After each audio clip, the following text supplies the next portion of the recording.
Olá, amigos e amigas do Tribunal de Justiça do Rio Grande do Sul, colegas magistrados, serventuários da Justiça, equipe interdisciplinar, operadores do direito, advogados e você que me assiste aqui no canal do YouTube. É uma grande honra, um enorme prazer participar desse ciclo de debates temáticos promovido pelo desembargador Luiz Felipe Brasil Santos, sob indicação de um grande amigo, o desembargador Luiz Antônio da Autóia César, com quem tenho a honra de labutar no Brasil em defesa das crianças e dos adolescentes. Meu nome, para quem não conhece, é Daniel Conder. Eu sou juiz de Direito do Tribunal de Justiça do Rio de Janeiro e também vice-presidente do Fórum Nacional de Justiça Protetiva e segundo vice-presidente da Associação Brasileira de Magistrados da Infância e Juventude, a Abraminge. O tema que me coube falar para vocês aqui nesse ciclo de debates temáticos para o Centro de Estudos do TJ do Rio Grande do Sul é a busca ativa. Antes de nós começarmos a aprofundarmos neste tema tão interessante, nós precisamos delimitar pelo menos dois conceitos. O que é a busca ativa e o que são as chamadas adoções tardias e uma nomenclatura mais moderna ou mais atual, que são as chamadas adoções necessárias. Bom, entende-se por adoção necessária aquela adoção de crianças que não têm o perfil geralmente escolhidos pelos pretendentes no Sistema Nacional de Adoção. Ou seja, são aquelas crianças com uma idade elevada que estão acolhidas, sobretudo acima de 8 anos, as crianças em grupos exagerados de irmãos, bem como as crianças que por alguma situação tenham uma patologia, uma doença que acabam inibindo ou não atraindo a atenção dos pretendentes à adoção no Brasil. Em razão dessa situação e o fato dessas crianças permanecerem mais tempo numa instituição de acolhimento do que determina a lei, do que determina o direito fundamental à convivência familiar e comunitária, prevista no artigo 227 da Constituição Federal, alguns magistrados e tribunais de justiça do Brasil e a equipe multidisciplinar das varas de infância de todo o Brasil começaram a ter uma atitude proativa de buscar uma família, de achar um pretendente, de fazer essa ligação, de trazer essa comunicação entre uma família que quer um filho e esse filho que quer e deseja uma família. E apresentar essas crianças de alguma forma a esses futuros pretendentes para que possa, de alguma maneira, despertar o amor, despertar o afeto e consubstanciar futuramente uma adoção tardia, uma adoção necessária mais à frente. Então, a busca ativa, na minha concepção, é uma ação afirmativa, promovida pelo Poder Judiciário de forma prática, a fim de viabilizar, otimizar esse direito fundamental à convivência familiar e comunitária, de tentar igualar crianças que estão em situações jurídicas diferenciadas. Vejam, senhores e senhoras, que a criança de tenra idade ela já terá a sua adoção ocorrendo de certa forma naturalmente, sem grande ou muito esforço do Poder Judiciário, uma vez que há fila de pretendentes para adotarem essas crianças nessa situação. Todavia, as crianças que estão nesse perfil das adoções necessárias, adoções tardias, ficam por vezes acolhidas mais de 1 ano, 2 anos, 3 anos e, quando não muito, ficam acolhidas até a sua saída da entidade de acolhimento aos 18 anos, sem ter efetivamente criado condições, efetivamente ter sido incluída numa família adotiva ou numa família de uma forma geral. E a busca ativa visa sobretudo isso, né? Transformar esses recursos, canalizar os seus recursos humano, pessoal, financeiro, para essas situações que eu costumo chamar que são situações de crise do direito infanto-juvenil, em que há dificuldade de operacionalizar esse direito. Não que os outros direitos sejam esquecidos, mas se nós já identificamos que essa parcela das crianças acolhidas efetivamente tem dificuldade de ser inseridas numa família, é para ela que nós temos que nos dedicar a maior parte do nosso tempo, da nossa atenção, dos nossos recursos financeiros e tecnológicos. Em razão disso, muitos magistrados do Brasil, de uma forma geral, começaram a criar projetos a fim de promover esse encontro entre essa criança acolhida e essa família que até então não tinha escolhido esse tipo de criança no seu perfil no Sistema Nacional de Adoção. E aqui a gente parte, então, portanto, de uma inversão, em que a gente não busca mais uma criança para uma família. A gente parte dessa criança como sujeito de direitos, como a finalidade do todo ordenamento jurídico de forma prioritária, e através dessa criança, dessa condição peculiar dela, nós saímos em busca de uma família que melhor possa promover o seu integral desenvolvimento emocional, social, afetivo, psicológico, enfim, que possa dar instrumentos para que ela possa se emancipar como pessoa humana. Para que vocês tenham uma ideia, a fim da gente nos ampararmos por dados estatísticos, eu vou colocar na tela para que vocês possam me acompanhar. Existem 33 mil crianças acolhidas. Dessas 33 mil crianças acolhidas, é bom que se diga que apenas 5 mil delas estão aptas para adoção, o que significa dizer que aproximadamente 28 mil crianças ainda existe a possibilidade de ser reintegrada à sua família natural, ou às vezes, em razão dessa idade, adolescentes com 15, 16 e 17 anos, por algum motivo os magistrados entendem em não destituir o poder familiar ou não incluir essa criança no Sistema Nacional de Adoção, talvez até por própria escolha desse adolescente. Mas, além dessas 5 mil crianças aptas, existem outras 28 mil crianças que precisam ter sua situação jurídica definida. Mas para que possamos contextualizar o nosso problema, o problema da busca ativa, das adoções tardias no cenário brasileiro, é importante entender que dessas 5 mil crianças, 70% têm pretendentes vinculados, que são as crianças de tenra idade. E os outros 30% não têm qualquer tipo de pretendente vinculado a ela no Sistema Nacional de Adoção. Significa que eu não acho pretendente para essas crianças. Desses 30% dessas crianças que estão acolhidas, 93% delas têm mais de 7 anos de idade, sendo que apenas 3% desses pretendentes desejam adotar adolescentes. Nós temos, então, 34 mil pretendentes, 33 mil crianças acolhidas e 5 mil crianças aptas para adotar. Se nós, por exemplo, promovermos aí de 5 a 10% a mudança do perfil desses pretendentes, nós conseguiríamos zerar hoje a fila de adoção existente nos tribunais de justiça no Brasil inteiro. Então vejam bem, nós temos 34 mil pretendentes, 33 mil crianças acolhidas, 5 mil crianças prontas para adoção, dessas 30% não tem nenhum habilitado para adoção. Se a gente conseguir modificar aí 5% do nosso perfil dos pretendentes que já existem no CNA, a gente zera essas crianças que estão aptas para adoção e que não têm nenhum pretendente. Mas para vocês entenderem o tamanho da nossa dificuldade, as crianças são acolhidas em média com 8 anos e 7 meses no Brasil, sendo que, para o perfil dos pretendentes, eles querem crianças, em média, até os 8 anos e 6 meses. Dos pretendentes que nós temos, dos 34 mil, apenas 0,3% tem interesse em adotar adolescentes. Ora, o que eu quero dizer com isso? Que é possível, através dessa ação afirmativa, desses projetos, zerar essa fila de adoção, tirar essas crianças aptas para adoção, aproximadamente 1.500 a 2.000 crianças que existem hoje no Brasil, e consubstanciar para elas o direito fundamental à convivência familiar e comunitária.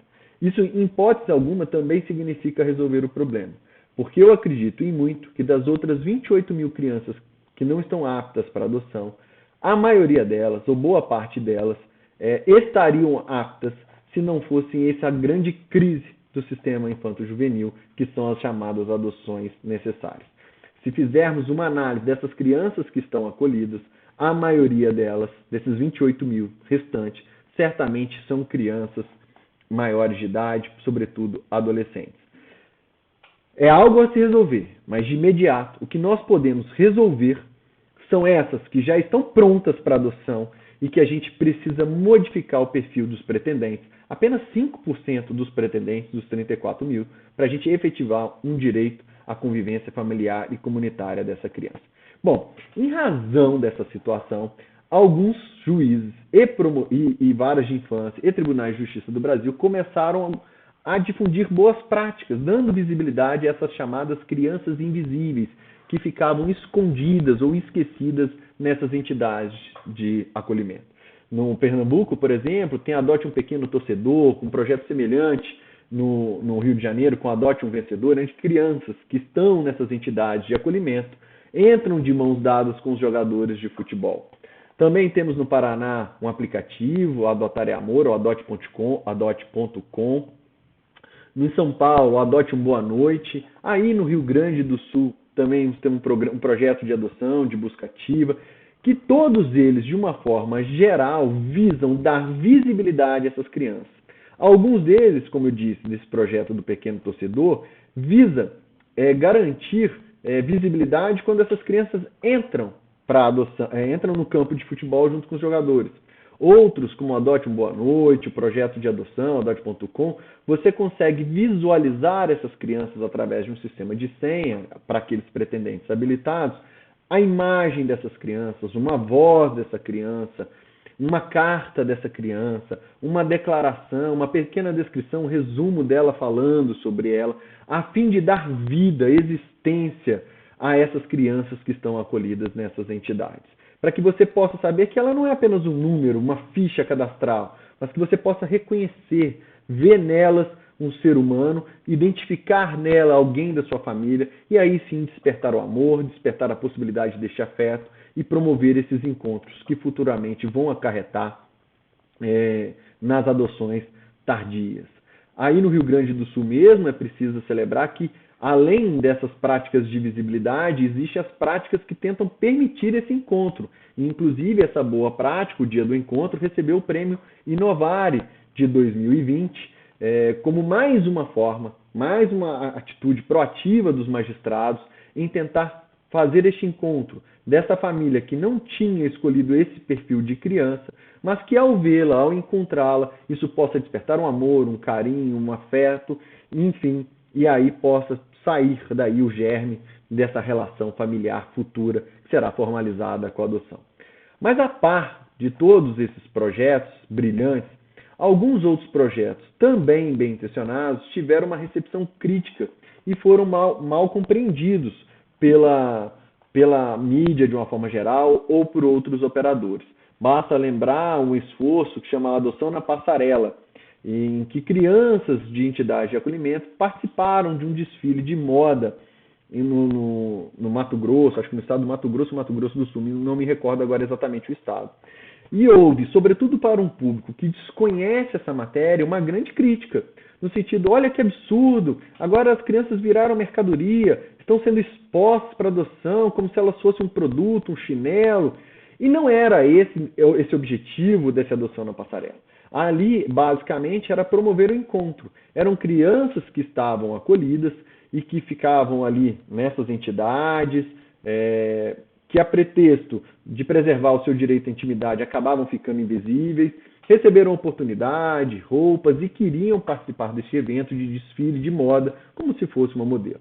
E a partir deste evento em si, as pessoas se conscientizarem que as crianças são responsabilidade da sociedade e que, para além daquelas crianças que convivem com a gente no nosso seio familiar, existem tantas outras que estão numa entidade fria, sem esse amor ou aconchego familiar e que estão à espera de uma família e que muitas vezes não são adotados em razão da sua idade ou da sua condição peculiar, em razão de alguma deficiência que possui. E aí a ideia era despertar, promover futuros encontros. Muito ao contrário de que sairia dali uma adoção, não é nada disso. E a partir deste fato, muitos questionamentos começaram a surgir. Está acontecendo uma objetificação das crianças, uma violação ao seu direito à intimidade. E a fim de evitar essa situação, é necessário que a gente construa um ato normativo, legal ou regulamentar pelo próprio CNJ dos projetos de busca ativa que existem pelo Brasil. Porque na sua finalidade, na sua essência, os projetos visam garantir o direito fundamental à convivência familiar dessa criança e adolescente. E não se trata de uma objetificação, ao contrário, é garantir a essa criança e a esse adolescente a condição de sujeito de direitos, de participar do seu procedimento, do seu processo de escolha de uma família. é não deixar que essa criança, a pretexto de preservar o seu direito à intimidade, que é um direito importantíssimo, mas que esse direito de intimidade não seja óbice, né, um ponto que impeça um outro direito fundamental, que é o direito à convivência familiar e comunitária. E se temos dúvidas sobre essa luta, né, ou sobre esse conflito aparente de direitos fundamentais, direito de intimidade e o direito à convivência familiar comunitária, me parece indispensável que a gente comece a construir um diploma normativo que tente consubstanciar esses dois direitos, a fim de consagrá-los ambos, respeitar tanto o direito à intimidade, mas também a possibilidade de se promover esses encontros, essa busca ativa e essa inclusão dessa criança numa família adotiva.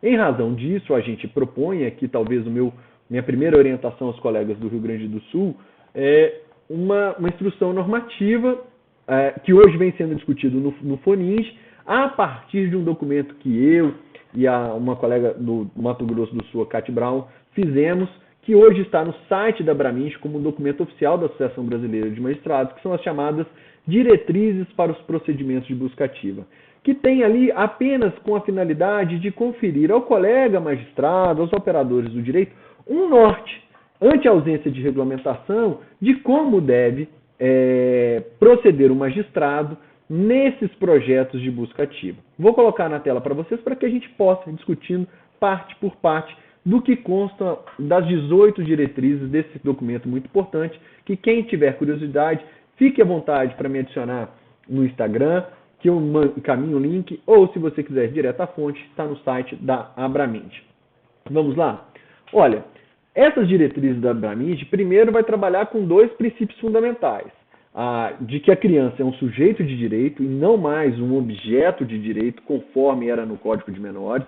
Agora, pela doutrina da proteção integral, ela é sujeito, ela é finalidade do ordenamento e para ela tem que ser direcionado todas as políticas públicas. Além disso, romper o paradigma anterior, né, fazer uma ruptura paradigmática, de implementar um novo paradigma, em que você deve buscar agora uma família para uma criança e não uma criança para uma família. A gente não está mais preocupado, não deve estar preocupado em atender a demanda dessa família em si, mas sobretudo a demanda dessa criança. Bom, a partir dessas premissas fundamentais, a gente passa a analisar a busca ativa sob a ótica da criança como sujeito de direitos. Então, é preciso garantir para essa criança os direitos fundamentais básicos, inclusive o ECA, já garante para ela uma capacidade civil sui generis. Veja que no Código Civil, essa criança e adolescente ela só pode fazer um contrato a partir dos 16 anos. Mas o Estatuto da Criança e Adolescente, no que tange aos aspectos existenciais, permite que essa criança consinta na adoção, ou seja, o ato dela é importante, é uma capacidade civil sui generis para esse ato existencial. E as crianças devem ser ouvidas. Então, no processo de busca ativa, nós entendemos que essa criança tem que ser informada de que existe esse projeto, ela deve ser ouvida, consentir, participar desse projeto ou não. Obviamente, se é um adolescente, o consentimento é importante, é necessário, em razão dessa capacidade civil sui generis que o ECA estabelece. E se for uma criança abaixo de 12 anos, o juiz deve ouvir essa criança, levando em consideração, obviamente, a sua capacidade de discernimento. E ela, como pessoa de direito que é, pode decidir como vai expor a sua imagem, através de foto, de carta, de som, de uma imagem, de um videozinho contando quem ela vai participar deste procedimento. E ela tem a liberdade de ser incluída ou não, respeitando a sua vontade, o seu desejo, obviamente, fazendo as distinções necessárias se for criança ou adolescente. Bom, do ponto de vista das cautelas, Daniel, uma criança que será colocada em um projeto de busca ativa. A primeira coisa que nós temos que ter em mente é esse respeito à sua privacidade, à sua intimidade. Portanto, avaliar até onde ela quer que a sua imagem seja exposta a fim de consubstanciar esse direito fundamental. Obviamente que a equipe técnica também estará ali trabalhando conjuntamente, tanto da instituição de acolhimento quanto do Poder Judiciário, neste processo. Além disso, nós temos que avaliar os riscos, porque muitas dessas crianças estão num projeto de proteção a testemunhas ou de violências, chamados PPCANs, e estão ameaçadas, com seu direito à vida, à integridade física ameaçado. Então, nós não podemos fazer medidas de exposição dessas crianças, sendo que essa exposição vai trazer prejuízo à sua própria integridade física ou colocá-la em risco. Então, nós temos que avaliar se ela está inserida neste programa de proteção. Além disso, também devemos evitar campanhas que vão despertar sentimentos efêmeros, passageiros, de dó, de piedade dessas crianças, que são incompatíveis com o sentimento eterno de paterno-filial, perene, com as dificuldades que são inerentes da paternidade e da maternidade. Além disso, saber compatibilizar a necessidade de um convívio prévio dessas crianças com esses habilitados, ou exigir desses pretendentes que queiram conhecer essa criança um processo de habilitação prévio. Um outro tema, quanto aos parceiros. Ora, nós, do direito infanto-juvenil, desde o Estatuto da Criança e do Adolescente, a gente deixou o juiz da infância de ser onipresente, onipotente, a grande pessoa a efetivar os direitos fundamentais da criança e do adolescente, e passamos, evidentemente, a trabalhar em situação de rede, né, em que todos estão preocupados em amparar os direitos dessa criança e do adolescente.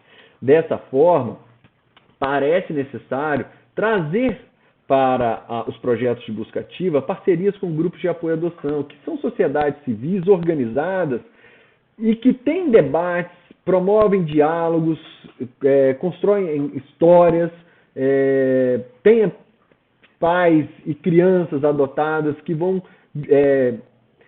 narrar suas experiências, as suas vivências, e tem um leque de pessoas que participam desses projetos. Então tem uma capilaridade muito maior. Então trazer esses grupos de apoio à adoção, a sociedade civil, é importante porque eles, a partir das suas histórias, dos seus relatos, poderão promover essa sensibilidade nos pretendentes e, consequentemente, a mudança do perfil do adotante.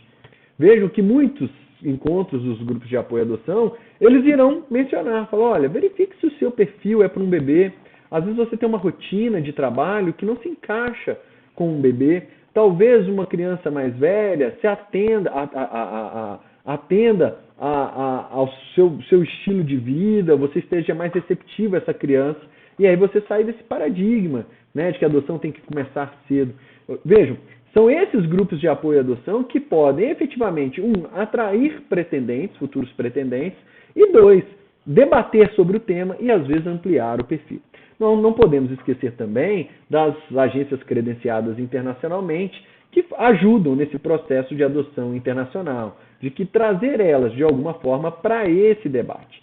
E por fim, ali nas diretrizes da BRAMIG, que eu faço a recomendação para vocês, também está lá os objetos de fiscalização, né, que o MP possa participar deste projeto, opinar, bem como ter um espaço de reclamação ou de comunicação com o juiz ou com a vara ou com o Tribunal de Justiça para melhorias do sistema. Olha, eu achei que essa campanha foi ofensiva, eu achei que essa campanha expôs demais, eu acho que antes de participar dessa campanha seria interessante laudos da equipe técnica da entidade de acolhimento, um tempo de maturação, enfim, algo que efetivamente pudesse contribuir para a busca ativa. Então vejam, são diretrizes que vão se pautar nas premissas fundamentais, vão se pautar no direito à intimidade, privacidade, participação, oitiva, respeito à integridade física dessa criança ou adolescente, de não revitimização, de não ficar recontando a sua história ou o seu sofrimento, né, expondo essa criança de novo àquele contexto de violência. Enfim, são diretrizes, nortes para esses projetos de busca ativa.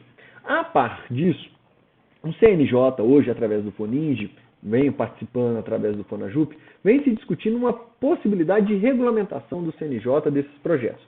O que é uma dificuldade muito grande, porque cada projeto funciona e vem funcionando bem de uma certa maneira. Então, padronizar pode acarretar aí um aniquilamento dos processos já existentes.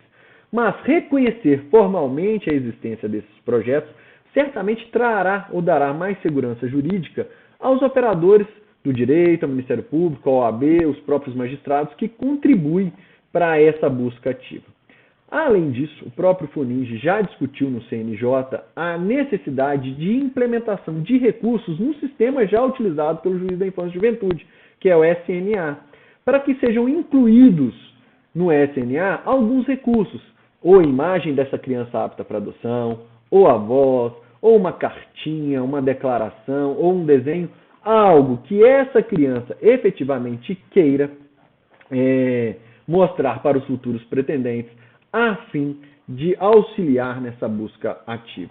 Eu, inclusive, sugeri para o FONAJUP, para em diálogo com o CNJ, de serem construídas ou criadas estruturas administrativas no âmbito dos tribunais de justiça, um corpo técnico, psicólogos, assistentes sociais, pedagogos, que pudessem, a partir da indicação do magistrado, sinalizar no cadastro, fazer uma busca de um por um no cadastro, e talvez dali estabelecer um contato com os futuros, com pretendentes que possivelmente teriam a possibilidade de alterar o perfil para aquela criança que foi colocado e está disponível para adoção. Eu acho que isso facilitaria muito o nosso trabalho dessa busca ativa, para além dos projetos que já existem. Mas, obviamente, isso está em construção. Essa indicação minha, eu acho que isso exigiria menos recursos, 3 ou 4 servidores para o Tribunal de Justiça, já conseguiríamos efetivamente fazer uma busca personalizada dessas crianças, desses adolescentes, já apenas com o perfil dos pretendentes cadastrados no SNA. Além disso, além dessa regulamentação pelo CNJ, ou por uma lei o qual eu gostaria que acontecesse, bem como inclusão de recursos no Sistema Nacional de Educação, que já está em vias de acontecer, há apenas uma dificuldade operacional de que isso efetivamente ocorra, nós também temos que eliminar as atuais barreiras jurídicas que existem ou inibem ou que causam uma dificuldade de interpretação que vão dificultar a adoção dessas crianças nessa situação peculiar. Coloco na tela para vocês me acompanharem. Uma delas é a interpretação equivocada do apadrinhamento e do acolhimento familiar, que está no artigo 19b, parágrafo 2º do ECA, bem como do acolhimento familiar com a possibilidade de adoção, que está no artigo 33, parágrafo 3º do ECA. O que esses dispositivos tratam? Vou ler para vocês. Podem ser padrinhos ou madrinhas pessoas maiores de 18 anos não inscritas no cadastro de adoção, desde que cumpra os requisitos exigidos pelo programa de apadrinhamento de que fazem parte, artigo 33, parágrafo 3º do ECA.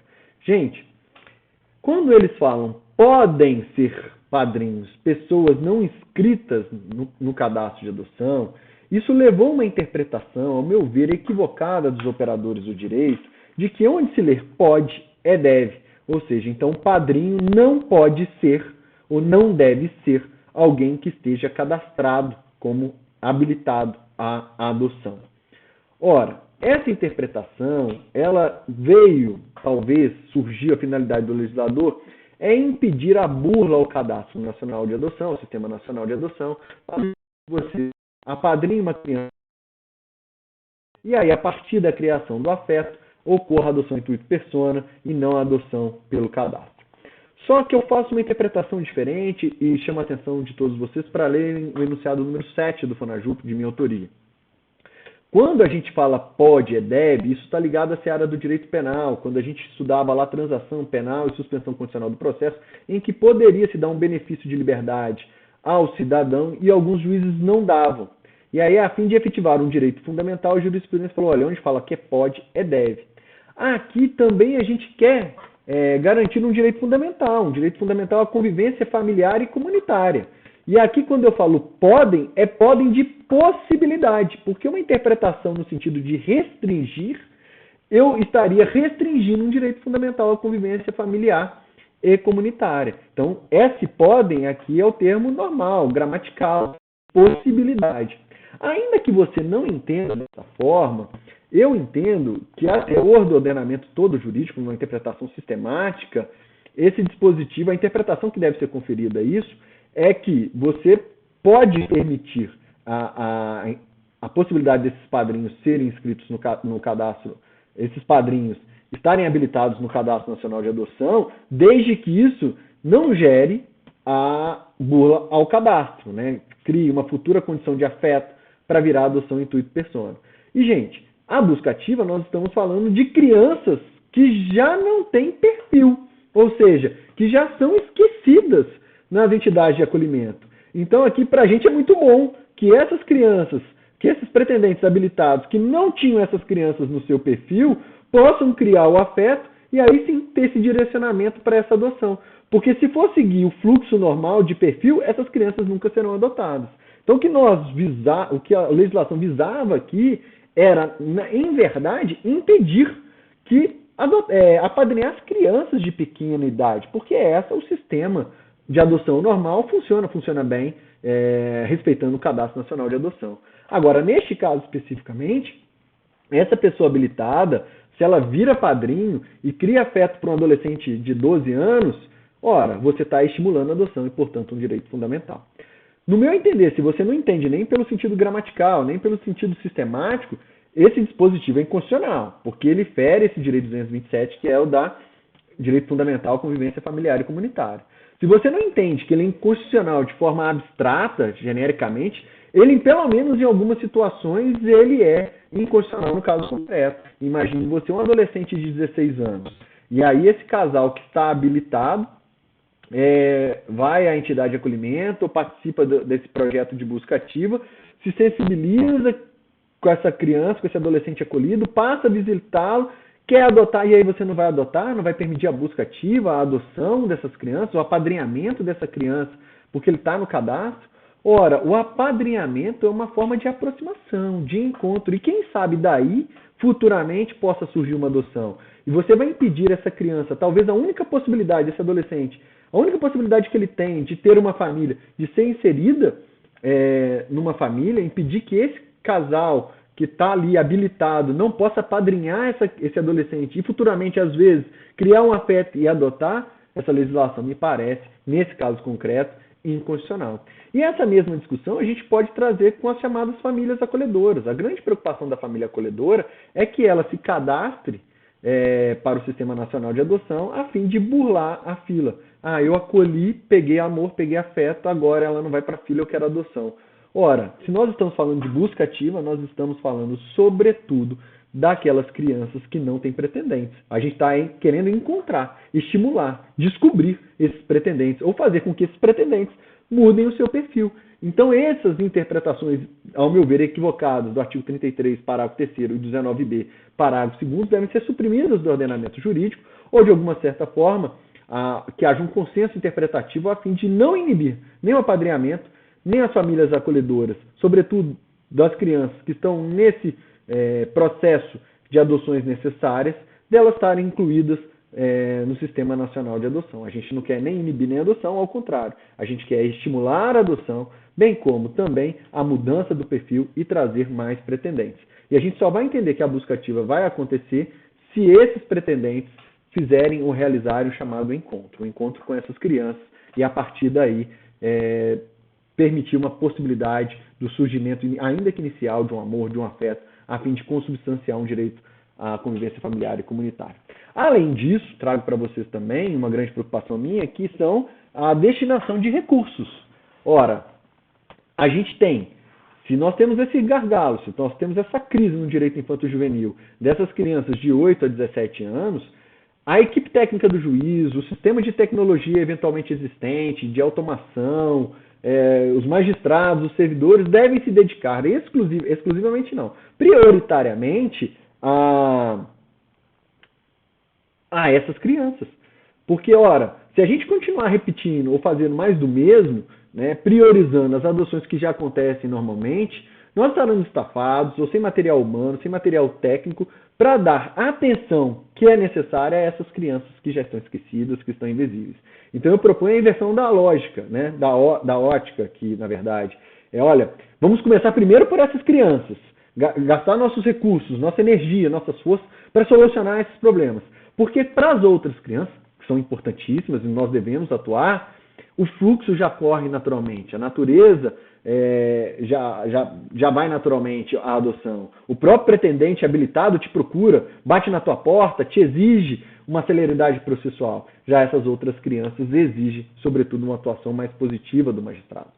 Além disso, não se pode falar em recursos sem não pensar no recurso financeiro. E aí uma grande proposta que nós estamos trabalhando no Congresso Nacional, na Braminge, no CNJ, é a possibilidade de se destinar parte do dinheiro do imposto de renda, sobretudo de servidores, ao Fundo Municipal da Criança e Adolescente. Veja que a gente já pode doar pessoas privadas e servidores para o Fundo Municipal, Fundo Estadual, Fundo Nacional da Criança e Adolescente. E esses fundos, obrigatoriamente, serão destinados a projetos que vão estimular a família acolhedora, apadrinhamento, enfim, projetos de inclusão dessa criança numa família. Mas existiria a possibilidade, por exemplo, de você já ser descontado na fonte, ao invés desse dinheiro ir direto para o governo federal, esse dinheiro ficar no seu próprio município, a fim de estimular essas adoções tardias e promover o direito infanto-juvenil na sua localidade, inclusive já com desconto em folha, automático, e esse dinheiro já ser direcionado automaticamente para o FIA. Além disso, por que não discutir uma mudança na legislação, ou até mesmo um convênio, para tirar do FUNAD, esse Fundo Nacional de Combate às Drogas, e não colocar esse dinheiro do tráfico, do ato infracional de adolescente infrator, ao invés de ir para o FUNAD, ir para o Fundo Municipal da Criança e do Adolescente, ou Fundo Nacional da Criança e Adolescente, e esse dinheiro efetivamente ser utilizado para essas adoções tardias, para essas adoções necessárias, no estímulo de projetos, no estímulo de compra de equipamentos, de melhoria de tecnologia, enfim, de implementação de recursos tecnológicos, a fim de que possamos descobrir, cruzar dados com mais eficiência, ter mais contato, promover o encontro dessas crianças e dessas famílias. Bom, meus amigos, era basicamente isso que eu tinha que falar com vocês. É um instituto extremamente importante.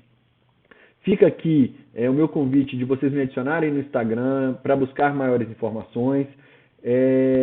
Qualquer comentário, estou à disposição para responder, para debater com vocês, sem querer esgotar o tema, mas é um tema extremamente importante em que a gente precisa efetivamente garantir o direito à convivência familiar e comunitária de crianças que estão acolhidas, sem um pai, sem uma mãe, sem um café da manhã em família, estão ali sujeitos a servidores que, ainda que bem intencionados, com dever funcional, agindo corretamente, não é uma família. São servidores que se alternam em turnos de trabalho.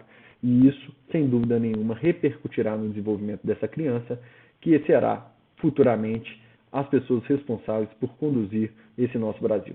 Fico aqui meus agradecimentos ao Tribunal de Justiça do Rio Grande do Sul, ao Centro de Estudos do TJRS, e estou à disposição para o que vocês precisarem. Um grande abraço a todos.